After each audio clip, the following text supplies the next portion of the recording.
ये कहानी किस्सा काफी रोमांचक हो सकता है, काफी दिलचस्प हो सकता है।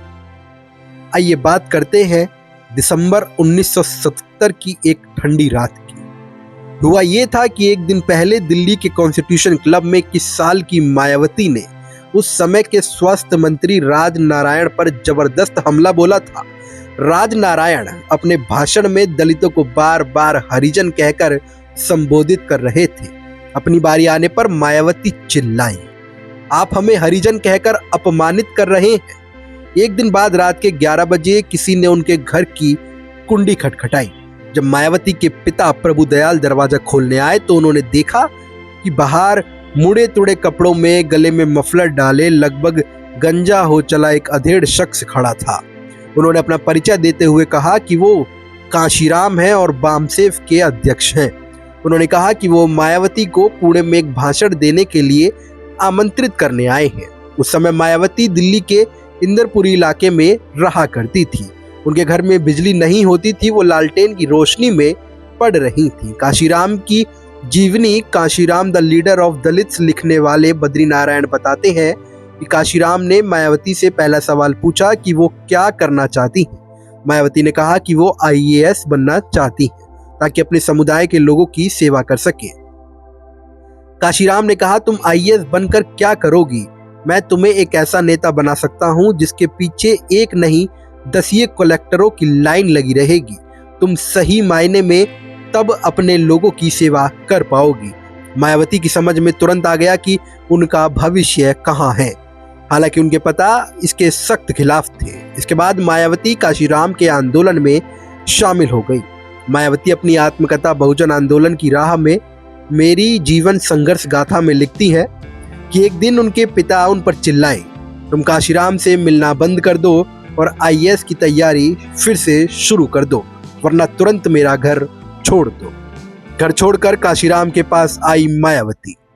अपने पिता की बात नहीं मानी, उन्होंने अपना घर छोड़ दिया और पार्टी ऑफिस में आकर रहने लगी। उनकी जीवनी लिखने वाले अजय घोष अपनी किताब बहन जी अ पॉलिटिकल बायोग्राफी में लिखते हैं, मायावती ने स्कूल अध्यापिका के तौर पर मिलने वाले वेतन के पैसों को उठाया जिन्हें उन्होंने जोड़ रखा था, एक सूटकेस में कपड़े पैक किए और उस घर से बाहर आ गई जहां वो बड़ी हुई थी। काशीराम की जीवनी Kashiram leader of the Dalits लिखने वाले बद्री नारायण बताते हैं कि मायावती ने वर्णन किया है कि उस समय उनके क्या संघर्ष थे और लोग उनके बारे में क्या सोचते थे। एक लड़की का घर छोड़कर अकेले रहना उस समय बहुत बड़ी बात होती थी। वो असल में किराए का एक कमरा लेकर रहना चाहती थी, लेकिन इसके लिए उनके पास पर्याप्त पैसे नहीं थे, इसलिए पार्टी ऑफिस में रहना उनकी मजबूरी थी। उनके और काशीराम के बीच बहुत ही अच्छी केमिस्ट्री थी। दोनों में शुरू से बहुत स्नेह था, लेकिन दोनों के बीच लड़ाइयाँ भी खूब होती थी। अजय बोस लिखते हैं कि काशीराम गर्म मिजाज के शख्स थे, उनकी जुबान भी काफ़ी खराब थी।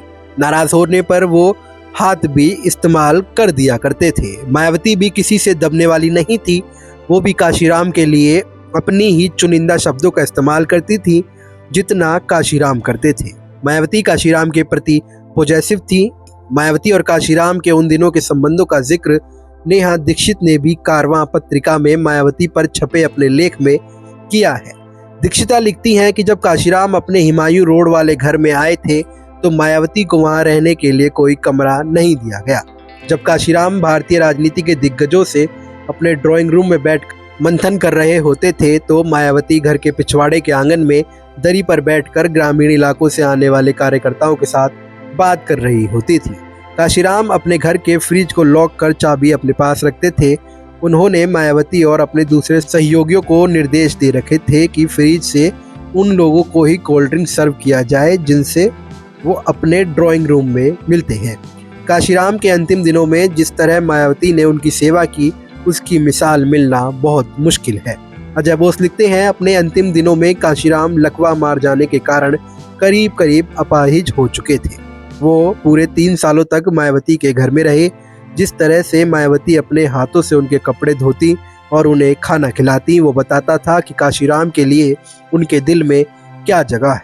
उस समय काशीराम उन्हें कुछ देने के स्थिति में नहीं थे। मायावती जो कुछ भी उनके लिए कर रही थी वो सिर्फ उनके प्रति स्नेहवश कर रही थी।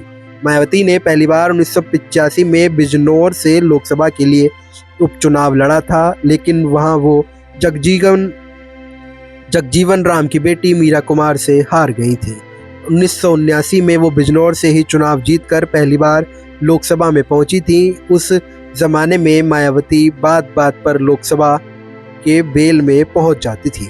मायावती का जीवन ये बताता है कि कैसे एक ग्रामीण भारत की एक साधारण महिला देश के शीर्ष पदों तक पहुंच सकती है, और दलितों में आज भी मायावती के लिए स्नेह उसी प्रकार देखा जाता रहा है।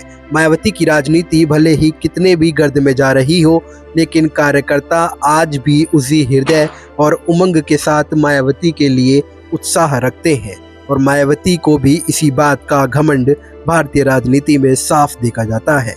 मायावती जब भी किसी चुनाव में हार के बाद प्रेस कॉन्फ्रेंस करती हैं, तो वो बड़े हक से ये बात कहती हैं कि हमारा वोट तो पूरा हमें मिला, लेकिन सहयोगी गठबंधन दलों का वोट हमें ट्रांसफर नहीं हुआ, जैसा कि हरियाणा चुनाव में हाल ही में मायावती ने बयान दिया था।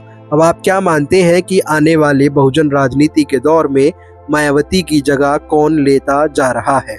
क्या चंद्रशेखर आजाद रावण युवाओं की पसंद है, तो वही भारतीय बहुजन राजनीति को आगे चलाएंगे, या आकाश आनंद भारतीय बहुजन राजनीति के नए नेता बनकर उभरेंगे? अपनी राय हमारे कमेंट बॉक्स में ज़रूर दें। नमस्कार।